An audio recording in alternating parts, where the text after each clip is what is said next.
नमस्कार बंधुरा आमी शिल्पा आमार बंगफुड रेसिपिते सबाइके स्वागत जानाई। आज के आमी निये चले एसेछि सम्पूर्ण नतून धरनेर एकटी रेसिपि काँचा आमेर जेली। तो प्रथम थेके शेष अब्दि भिडियोटी देखार अनुरोध रइल। तो बंधुरा देखुन कतटा सुंदर हयेछे। तो चलुन आमी कि करछि देखुन। तो प्रथमे एखाने आमी काँचा आम निये नियेछि। आमी जेलिटा तीनटे आम दिए करब, तार जोन्नो आमी तीनटे आमके केटे भालो करे धुए निচ্ছি। तो आमटाके आमी भालो करे केटे धुए निয়েছি। एरपर आमी मिक्सिते पेस्ट करे नेब। तो एखाने चाइले आपनारा पुदिना पाताओ व्यवहार करते पारेन। आमटा देওয়ার পরে आमी एबार जल दिए दिलाम। जलटा देওয়ার পরে आमी पेस्ट करे निয়েছি। एरपर आमी एकटा कड़ाइयेर मध्य पेस्ट करा आमटाके निये निलाम। एबार आमी ग्यासटाके अन करे देब। अन करे देওয়ার পর আবারও আমি কিছুটা জল ব্যবহার করলাম। ফুটে গেছে। এখানে আমি 6 চা চামচ চিনি ব্যবহার করলাম। চিনিটা দিয়ে আমি ভালো করে নাড়াচাড়া করে নিচ্ছি।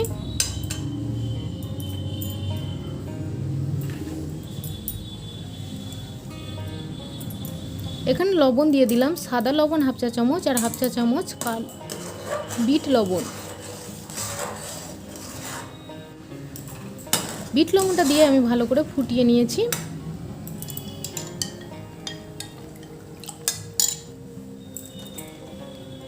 এবার আমি 2 চা চামচ কর্নফ্লাওয়ারকে জলে গুলে নিয়েছি। তো গুলার পরে আমি দিয়ে দিলাম। এরপরে আমি কর্নফ্লাওয়ারটা দেওয়ার পরে সম্পূর্ণভাবে নাড়তে হবে, তা না হলে তলায় লেগে যেতে পারে। তো আবারও আমি কিছুটা পরিমাণে জল দিয়ে দিলাম।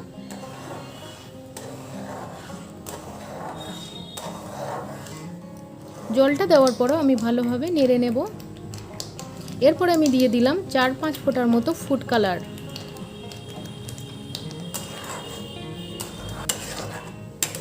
তো ভালো করে আমার রান্নাটা করা হয়ে গেছে। এরপর আমি ঠান্ডা করার জন্য রেখে দেব। এদিকে আমি একটা বাটির মধ্যে ভালো করে একটু ঘি মাখিয়ে নিচ্ছি,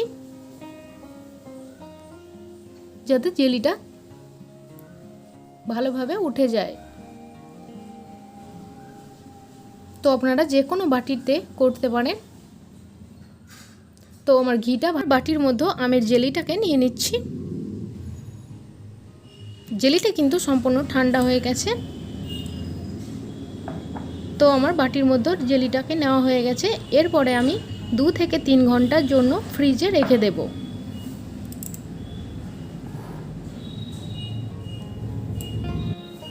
তো 2 থেকে 3 ঘন্টা হয়ে গেছে। এবার আমি ফ্রিজ থেকে বার করে নিয়েছি।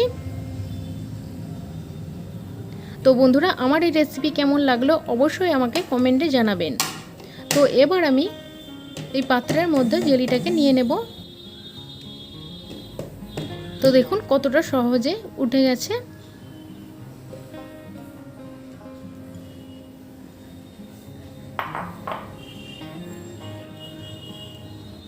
দেখেই বুঝতে পারছেন কতটা সুন্দর হয়েছে, নড়ছে জেলিটা। তো এবার আমি আর একটা অন্য পাত্রে নিয়ে নিয়েছি। এরপরে আমি কেটে দেখাচ্ছি কতটা সুন্দর হয়েছে। তো বন্ধুরা আমার চ্যানেলে নতুন বন্ধু হলে চ্যানেলটি সাবস্ক্রাইব করে পাশে থাকা বেল আইকনটা প্রেস করে দেবেন, যাতে যখনই কোনো নতুন রেসিপি আপলোড করব সবার আগে আপনাদের কাছে পৌঁছে যাবে। তো বন্ধুরা তো দেখতেই পেলেন কতটা সুন্দর হয়েছে। তো বন্ধুরা ভিডিওটি দেখার জন্য ধন্যবাদ। ভালো থাকবেন, সুস্থ থাকবেন আর আমার পাশে থাকবেন।